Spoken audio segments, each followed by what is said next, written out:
მოგესალმებით, ეთერშია გურიის ახალი ამბები, მე თამთა დოლიძე ვარ. გურია TV გილოცავთ ახალ 2026 წელს და ბედნიერ და წარმატებულ წელს გისურვებთ. ოზურგეთში მომხდარ დაპირისპირებასთან დაკავშირებით, რომლის შესახებაც მედიის საშუალებით გაიგო საზოგადოებამ, შინაგან საქმეთა სამინისტრომ განცხადება გაავრცელა. ოზურგეთში ფიზიკური დაპირისპირება მოჰყვა ორ არასრულწლოვან შორის წინაღამეს მომხდარ ინციდენტს, რა დროსაც ერთ-ერთის ბიძას, სუსის ანალიტიკური დეპარტამენტის თანამშრომელს თავის არეში მიყენებული აქვს ნახეთქი დაზიანება. დაზიანებები აქვს მის არასრულწლოვან დისშვილსაც. ორივე მათგანი სამედიცინო დაწესებულებაშია მოთავსებული. საქმეზე გამოკითხული მოწმეების ჩვენების მიხედვით, რასაც დეტალური სიზუსტი დადასტურებს ვიდეოკამერების სხვადასხვა რაკურსის ჩანაწერები, დაზარალებულმა პირმა მისთვის სახის არეში მიყენებული დარტყმის შემდგომ ფიზიკური დაპირისპირებისას თავდაცვის მიზნით ამოიღო თან ნაქონი ცეცხლსასროლი იარაღი, თუმცა არ გამოიყენა მიუხედავად იმისა, რომ მასზე რამდენიმე ადამიანის მხრიდან თავდასხმა გრძელდებოდა. მას აღნიშნული იარაღი წაართვა ინციდენტში მონაწილე მეორე მხარის წარმომადგენელმა, მეორე არასრულწლოვანის ბიძამ, რომელმაც მოგვიანებით ცეცხლსასროლი იარაღი თავად წარმოუდგინა გამოძიებას. ინციდენტიდან რამდენიმე საათში მეორე არასრულწლოვანის ბაბუა, რომელიც ასევე მონაწილეობდა მომხდარ დაპირისპირებაში, მის საცხოვრებელ სახლში გახდა ცუდად და საავადმყოფოში მიიყვანამდე გულის შეტევით გარდაიცვალა.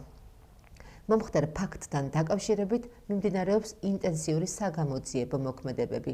გამოიკითხა ინციდენტში მონაწილე პირები. ამოღებულია ვიდეოკამერების ჩანაწერები. დანიშნულია ექსპერტიზები. ასევე სახელმწიფო უსაფრთხოების სამსახურიდან გვაცნობს, რომ გამოძიების დასრულებამდე სუსის ანალიტიკური დეპარტამენტის თანამშრომელი გათავისუფლებულია დაკავებული თანამდებობიდან და აყვანილია კადრების განყოფილებაში, ნათქვამია უწყების განცხადებაში.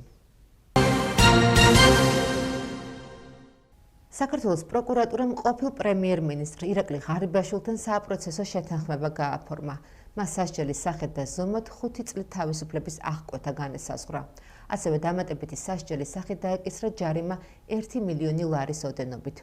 ირაკლი ღარიბაშვილი აღიარებს ჩადენილ დანაშაულს და ეთანხმება საპროცესო შეთანხმების პირობებს. პროკურატურის შუამდგომლობა საპროცესო შეთანხმების თაობაზე სასამართლომ უკვე დააკმაყოფილა, ნათქვამია პროკურატურის ინფორმაციაში. მზია ამაღლობელის დაკავებიდან 1 წელი გავიდა. მისი კოლეგები და მხარდამჭერები სოლიდარობის ნიშნად რუსთავის ქალთა დაწესებულებასთან შეიკრიბნენ. მზია ამაღლობელს მოსამართლე ნინო სახელაშვილმა 2 წლით თავისუფლების აღკვეთა 5 აგვისტოს მიუსაჯა.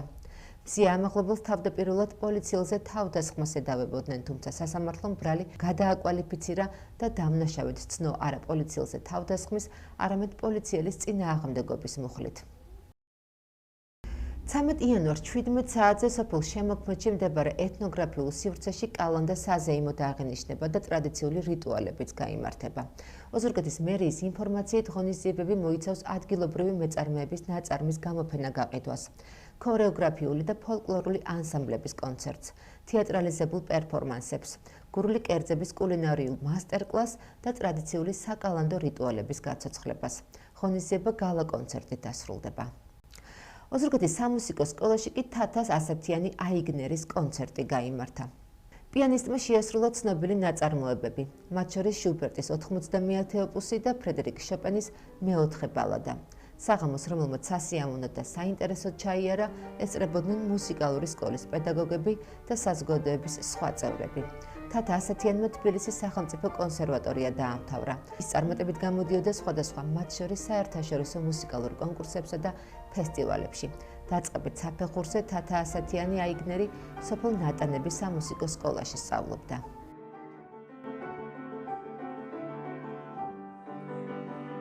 გასართობმა ცენტრმა ლაბირინთმა საქველმოქმედო ინიციატივა განახორციელა, რომლის მიზანი შეჭირებული ოჯახებისა და ბავშვების მხარდაჭერა იყო. აღნიშნულ ინიციატივას ოზურგეთში არსებული 15-მდე ბიზნესი შეუერთდა. გასართობმა ცენტრმა უმასპინძლა 10 ბავშვს, რომელმაც მონაწილეობა მიიღეს საახალწლო ღონისძიებებში, შეხვდნენ ზღაპრულ გმირებს, ისარგებლეს გასართობი პროგრამით და მიიღეს საახალწლო საჩუქრებიც.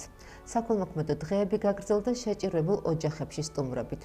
მათ ასევე საჩუქრები და პირველადი მოხმარების პროდუქტები გადაეცათ.